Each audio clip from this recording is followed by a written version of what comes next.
अगले दिन अलागी का पति अलागी चंपावती और कुछ पड़ोसियों के साथ खेत पर गया। जब चंपा से गाने को कहा गया तो उसने वैसा ही किया। फिर से वही जवाब आया। जवाब कौन दे रहा है यह जानने के लिए वे सब जंगल में गए, पर वहां उन्हें कोई दिखाई नहीं दिया। उसके बाद चंपा के पिता ने जंगल की तरफ देखते हुए कहा, अगर तुम सच में चंपावती से शादी करना चाहते हो तो हमारे सामने आओ, मैं वादा करता हूँ कि उसके साथ तुम्हारी शादी कर दूंगा। यह सुनकर एक विशालकाय अजगर बाहर निकला। लोग उसे देख डर कर भागने लगे, पर चंपा के पिता ने उन्हें समझाया कि डरे नहीं, यहीं रुके रहे। तो वे सब वापस आ गए। उसने अजगर को अपने घर आने का निमंत्रण दिया। अलागी और उसकी बेटी दोनों जोर जोर से रोने लगी। अलागी ने अपने पति से विनती की कि वह चंपावती की शादी अजगर से न करे, पर लागी की सलाह पर उसने अजगर से चंपावती की शादी कर दी और अपनी पत्नी, बेटी और दामाद के रहने के लिए एक नए घर की व्यवस्था भी कर दी। लागी यह सोचकर बहुत खुश हुई कि अब रात को अजगर चंपावती को निगल लेगा। आगे का वीडियो देखने के लिए अजगर से चंपावती की शादी कर दी और अपनी पत्नी, बेटी और दामाद के रहने के लिए एक नए घर की व्यवस्था भी कर दी।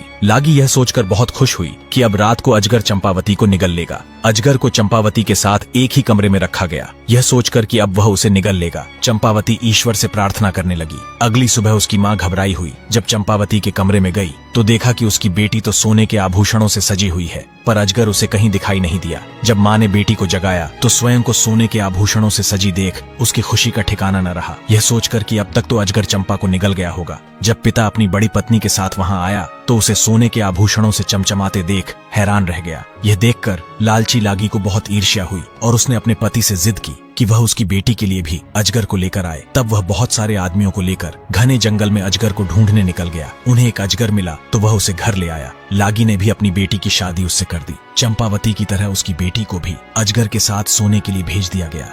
घने जंगल में अजगर को ढूंढने निकल गया। उन्हें एक अजगर मिला तो वह उसे घर ले आया। लागी ने भी अपनी बेटी की शादी उससे कर दी। चंपावती की तरह उसकी बेटी को भी अजगर के साथ सोने के लिए भेज दिया गया। लागी पूरी रात यह सोचकर खुश होती रही कि अब उसकी बेटी भी सोने के आभूषणों से लद जाएगी। सोने के बजाय वह पूरी रात उनके कमरे के बाहर ही बैठी रही, लेकिन अजगर ने तो पैरों की तरफ से उसकी बेटी को निगलना शुरू कर दिया। बेटी ने कमरे के अंदर से अपनी माँ से कहा, माँ मेरे पाँव में गुदगुदी हो रही है। माँ ने बाहर से जवाब दिया, मेरी बच्ची, मेरा दामाद तुम्हें पाजेबों से सजा रहा है। और धीरे धीरे अजगर उसकी कमर तक पहुंच गया। तब बेटी बोली, माँ मेरी कमर में गुदगुदी हो रही है। माँ बोली, मेरी बच्ची, मेरा दामाद तुम्हें कमरबंद पहना रहा है। उसके बाद अजगर उसकी छाती तक पहुंच गया तो बेटी बोली, माँ मेरी छाती में गुदगुदी हो रही है। माँ ने जवाब दिया, मेरी बच्ची, मेरा दामाद तुम्हें शॉल पहना रहा है। जब अजगर उसकी गर्दन तक पहुंचा तो वह बोली, माँ मेरी गर्दन में गुदगुदी हो रही है। माँ बोली, मेरी बच्ची, मेरा दामाद तुम्हें मोतियों की लड़ियों से सजा रहा है। जब अजगर उसके सिर तक पहुंचा तो बेटी की आवाज आनी बंद हो गई।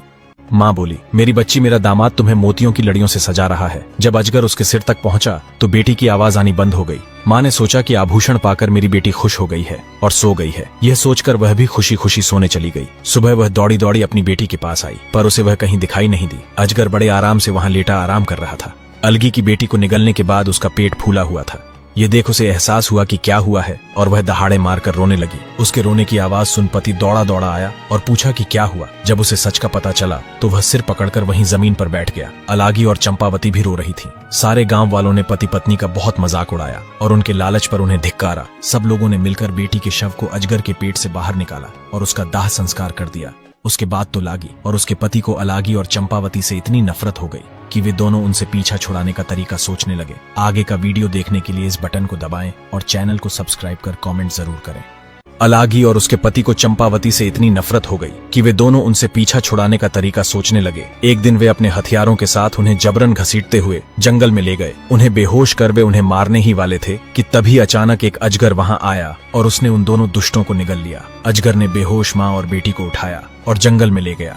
अगले दिन जब वे उठीं तो रोने लगीं क्योंकि एक अनजान जगह पर उन्हें डर लग रहा था। अजगर उन्हें दिलासा देते हुए बोला, तुम दोनों को चिंता करने की जरूरत नहीं है, मैं तुम्हें यहाँ लाया हूँ। फिर उसने रात की घटना उन्हें बताई। सच जानकर दोनों ने कृतज्ञता प्रकट की। उसके बाद से तीनों खुशी से जंगल में ही रहने लगे। कुछ दिनों बाद अलागी अचानक बीमार पड़ गई और उसकी मृत्यु हो गई। चंपावती अकेली रह गई। एक दिन जब अजगर बाहर गया हुआ था तब एक बूढ़ी स्त्री वहां आई। चंपावती ने लंबे समय से किसी मनुष्य को नहीं देखा था। उसने बहुत सम्मान के साथ उस स्त्री का स्वागत सत्कार किया। आगे का वीडियो देखने के लिए इस बटन को दबाएं और चैनल का सब्सक्राइब कर कमेंट जरूर करें। एक दिन जब अजगर बाहर गया हुआ था तब एक बूढ़ी स्त्री वहां आई, लेकिन चंपावती ने लंबे समय से किसी मनुष्य को नहीं देखा था। उसने बहुत सम्मान के साथ उस स्त्री का स्वागत सत्कार किया। तब उस स्त्री ने उसकी सेवा से खुश होकर बताया, जो अजगर तुम्हारा पति है वह असल में एक देवता है। वह हर रात तुम सो गई हो या नहीं ये देखने के लिए तुम्हें छुटकी काटता है। और फिर अपने अजगर का चोला उतारकर स्वर्ग में चला जाता है। वहाँ कुछ समय वह अन्य देवताओं के साथ व्यतीत करता है। अगर तुम अपने पति को देवता के रूप में देखना चाहती हो तो रात को सोने का नाटक करना, पर सोना मत। जब वह अपना चोला उतार स्वर्ग जाए तो तुम उसके चोले को आग में जला देना। जैसे ही तुम उसका चोला जलाओगी उसे अपने बदन में जलन का एहसास होगा। तब तुम तुरंत पंखा चालू कर देना और उसे आराम करने देना। जल्दी ही उसे नींद आ जाएगी। सुबह तुम उसे माला पहनाकर उसका अभिवादन करना। तुम्हारा पति ही है जो अजगर के रूप में तुम्हारे सामने आता है। ये बात सुन चंपावती की खुशी का ठिकाना न रहा। आगे का वीडियो देखने के लिए इस बटन को दबाएं और चैनल को सब्सक्राइब कर कमेंट जरूर करें। सुबह उठते ही जैसे ही अजगर सुंदर देवता के रूप में दिखे, तुम उसे माला पहनाकर उसका अभिवादन करना। तुम्हारा पति ही है जो अजगर के रूप में तुम्हारे सामने आता है। ये बात सुन चंपावती की खुशी का ठिकाना न रहा। उसने उसे घड़ा भरकर सोना और चांदी दिया। उसने वैसा ही किया जैसा कि बूढ़ी स्त्री ने बताया था, और उसके बाद वे कई महीनों तक सुखमय जीवन बिताते रहे। एक दिन जब उसका पति घर में नहीं था, तब वही बूढ़ी स्त्री फिर आई। चंपावती ने उसका स्वागत करने के बाद उसके आने का कारण पूछा। वह चालाकी से बोली, मैं तो तुम्हारी भलाई के लिए ही यहाँ आई हूँ। कल दोपहर तुम अपने पति से एक ही थाली में अपने साथ खाना खाने को कहना।